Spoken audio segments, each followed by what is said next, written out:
Welcome back. So excited to get killing again that I'm recording this immediately after recording the last one. And I'm also diving suicidally into a billion enemies. Luckily Grizz is here. Save the day.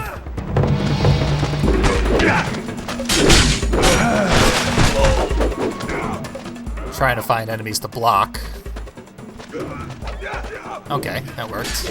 Did I complete the blocking challenge yet? I'm gonna check that. Let's see. Nope. Defend against 6 attacks.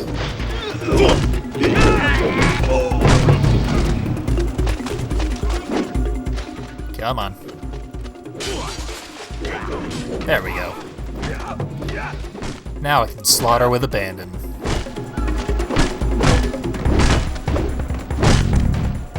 Enemies occasionally flash when they're targeted, and I don't really like that either. Doesn't really have any use because they have a giant bright indicator above their head already.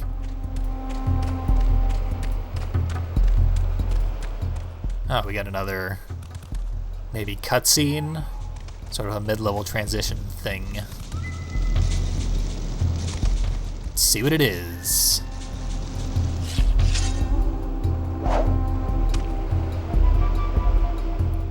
It's a long series of animations is what it is.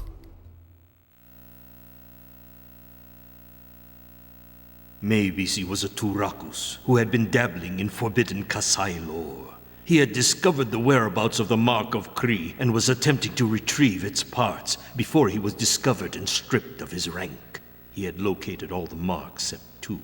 We had been instructed to capture him and ensure that these final marks remain hidden.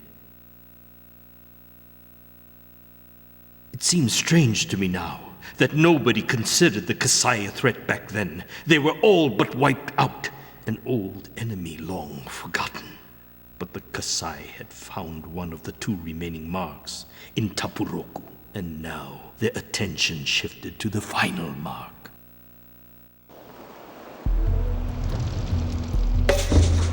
So we know the final mark has to belong to Tati or a member of her family.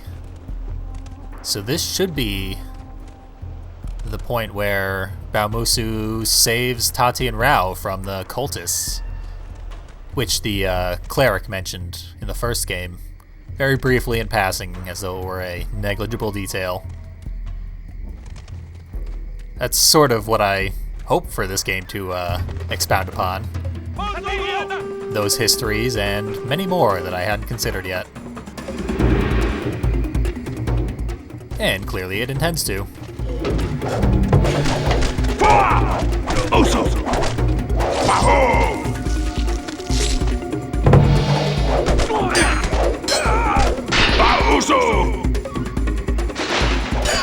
Tell me about it.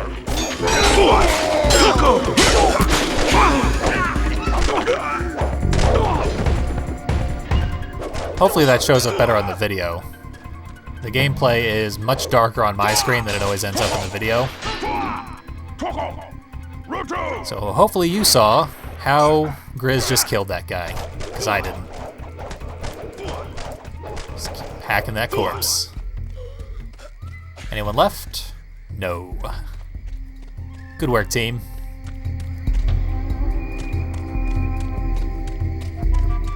It was kind of cool that Rao was a lone powerhouse slaughtering everybody in the first game. But it seems like this should open up some, you know, options for the developers. They couldn't bury you too badly in the original game until the very last room, because it would have just been cruel. Well, it seems like my maximum health resets after each of those mid-level cutscenes. So that's kind of rough. Maybe that's another way they make you rely on your teammate, which I'm currently not doing. I activated a group of enemies that he went to attack, and then I went off on my own. Ooh, a stickman Kasai. Jeez, enemies have, like, no health in this game. Again, very dark screen. Could have been something in there.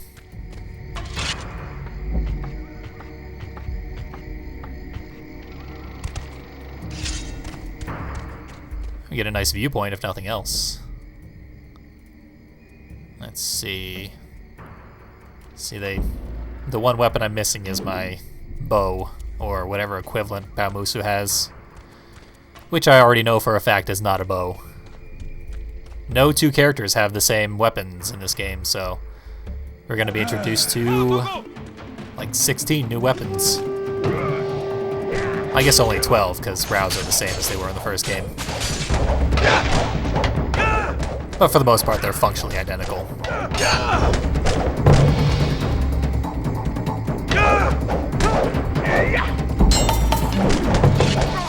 Not sure why I'm using the sword. Okay, the enemies are beefing up a little bit. Never mind. One hit KO'd that guy.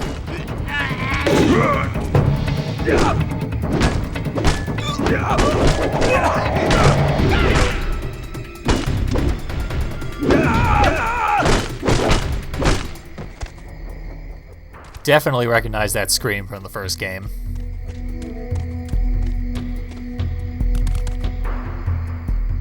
Looks like these are our only save points. Yeah. So they've done away with the save scrolls. In a way, it's nice not to have the screen cluttered with 1,000 useless pickups. Why is there another save point? Oh, there isn't. Out of the east came a strange religion, seducing its followers with promises of power. Like a drug, this dark faith clouded the minds of many, and slowly crept across the three kingdoms. Built obsessively by its followers, dark towers sprang from the ground like black, broken teeth. Here worship and sacrifice to ancient gods was performed, and the cult's grip on the world tightened. Out of the nameless throng came leaders, priests well-versed in the black arts known as the Gangun. They called upon the mass to follow them, and gave name to their creed, the Chosen, or the Kasai. Book of the Damned, Rise of the Kasai, 1-5.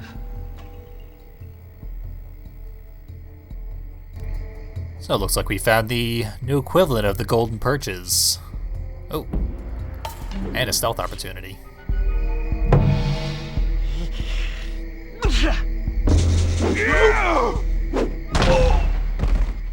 Completely silent. I noticed that guy sneezed before we killed him. That was a mechanic in the first game that we never saw. But in the later levels, when the weather was bad, enemies would have colds, and if you tried to sneak up on them, or rather if you tried to shoot them in the head, they would sneeze and you would miss. Get these stormtroopers.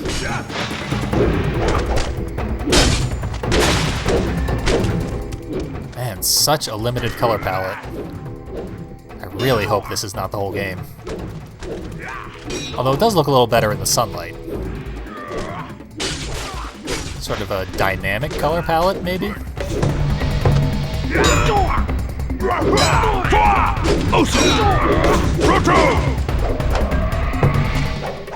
I notice we haven't found another Tuku in a while.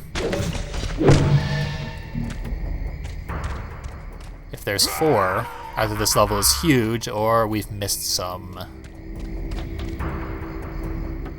And I do believe this game is quite a bit longer than the original. It's got 10 levels, as opposed to the original 6. And they may well turn out to be quite a bit longer than the original levels. There's our next checkpoint up there. Just gotta get there.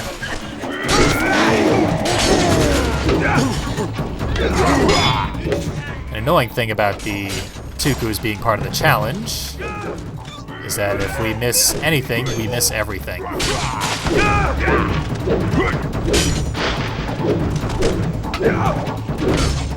I wonder what the Tukus are going to unlock if we already have all of our weapons in this first level except for one. Not very exciting to just unlock one new weapon. Not even a very useful new weapon at that. There's been like 1 or 2 opportunities to shoot people with the bow. Haha!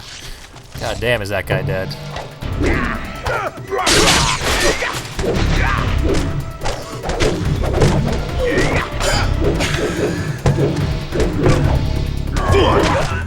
That was weird. Guy's symbol changed a couple of times. So, there's the ladder. Yeah, I keep hearing the sound of the success circle. I guess I'll call it from now on. So it must be nearby. This is actually the room at the end of Tapuroku in the original game that was shrouded in darkness. So again, pretty cool callbacks. Can't complain about this. Maybe we are at the end of the level though, and I've missed 3 Tukus.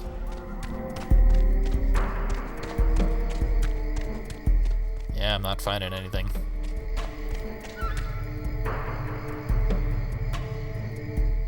Can't go down there.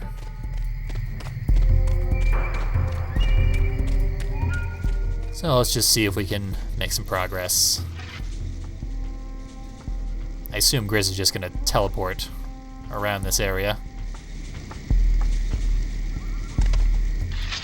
Oh, or not. We're gonna open the door for him.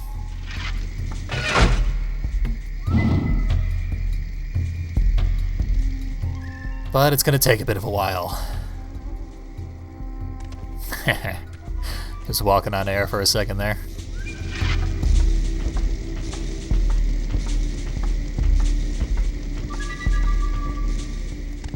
Now let's see. Oh, and there's the success circle. Already. Get off the... Come on. Can't drop down on this one. Guess there's some debris down at the bottom. Let us go, Grizz. Let's go.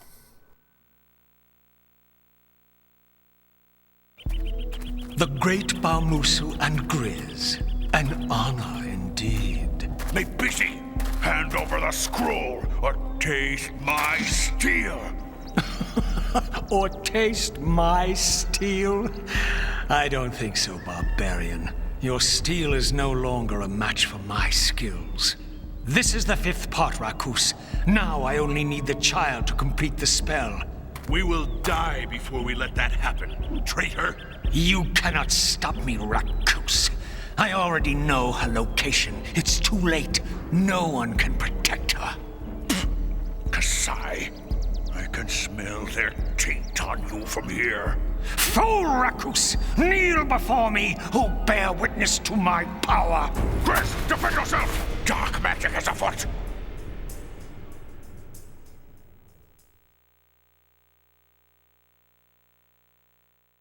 Oh, that was quite interesting. Looks like the in-engine cutscenes have been improved drastically. In the original, they didn't have any lip flap whatsoever. They just sort of deformed the faces while they were talking to attempt to make it look like they were actually speaking. This is much better. Oh my.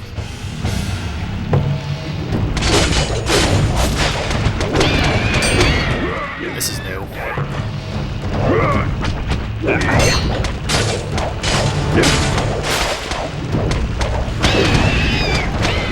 Also, I think this might actually be Baumusu's original voice actor, who just sounded really, really weird doing war cries. I gave up on that first tentacle a little early, it looks like. Just gotta keep bludgeoning them. Now they get stun locked once you're hitting them, so this is not very hard so far.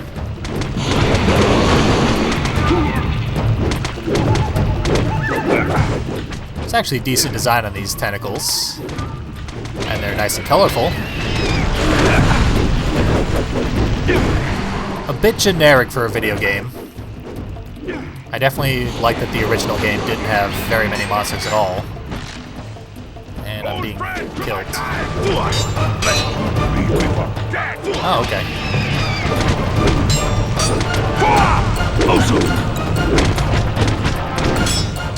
Camera is not holding up too well with all these enemies in the way. And I'm mostly solving this fight with button mashing. So hopefully there's a twist sooner or later. Like this stupid one in the middle that keeps grabbing me. Yep. Old friend, to my side! Come on. Beat me up or don't.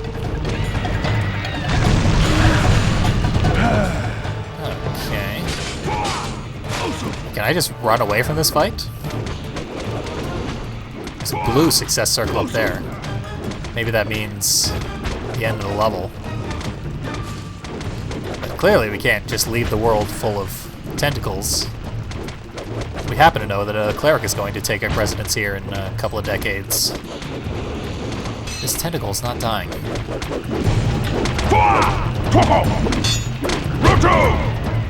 Okay. Where's Grizz? Should probably use a sharp weapon. Couldn't hurt. Yep. And I just spied a Tuku in the corner. Hang on, Grizz. I got more important business than your life. Screaming tentacles.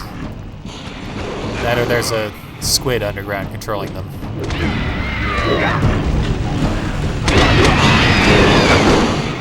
But yeah, this is pretty much full-on God of War stuff. Matter of fact, this game came out around the time of God of War. Probably a little bit after. 2005. I don't remember my timelines too well. But there was some game that I was playing instead of this one, because clearly I missed the boat on it. Are we making any progress here? Is this the king of tentacles?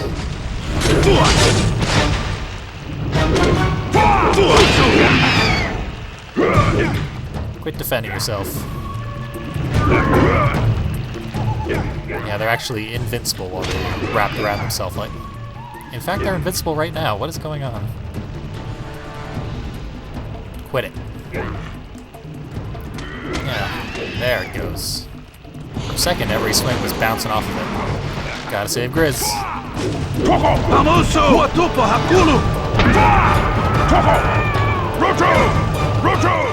Huh, sounded like Grizz was speaking his own language there. That could be interesting. The subtitles in this game are pretty terrible. The way they have that little black box around them sort of breaks the fourth wall in a way. Really messed up that cutscene from the Golden Purge equivalent.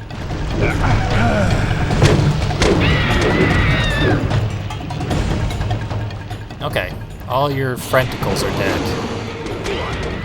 Now your turn. And we're done.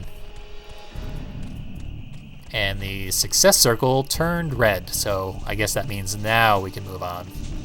Probably couldn't have when it was blue.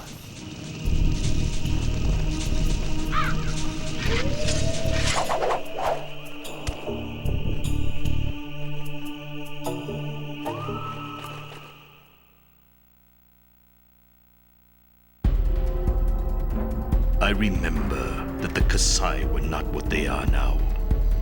Back then, they were all but destroyed, yet there had been many of them at Tapuroku, and Meibisi commanded them like a general. And what of the strange beast conjured from the ground? It had been eons since anyone had possessed such magic. Had Meibisi studied enough of their black arts to command such creatures?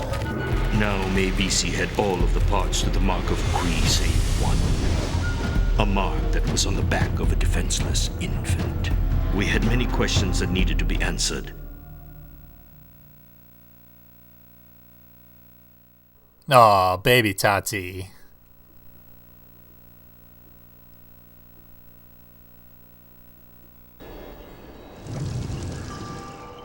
Alright, looks like the first level's down.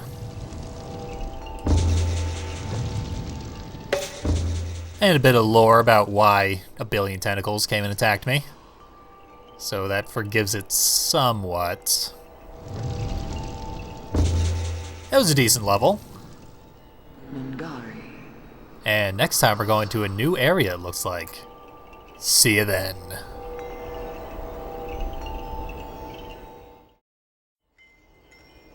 But first, we have to finish off Tapuroku once and for all by showing off the things we missed. First, I found this very useful scene selection feature. It's going to make finding missed collectibles much easier than it would have been. And very near the beginning of the level, I found this primitive crane structure. If you break the lever right here, drops the statue that's still being constructed down on, you would think, waiting enemies, but that's not likely to happen. Up that way is where we saw Grizz fighting on a bridge in silhouette. Looked awesome. But if we go down this dead end underneath the bridge, we find one of the missed Tukus. And some pretty nice scenery. And finally, on the sacred ground area, Grizz will lead his way up that way, which distracts you from this corner here where the enemies pile out after the hornblower goes off, and where the final Tuku is hidden. That completes our challenges. No word on what the Tukus do, but we'll probably find that out when we collect them all, which I intend to do in more of these roundup videos anytime I miss something.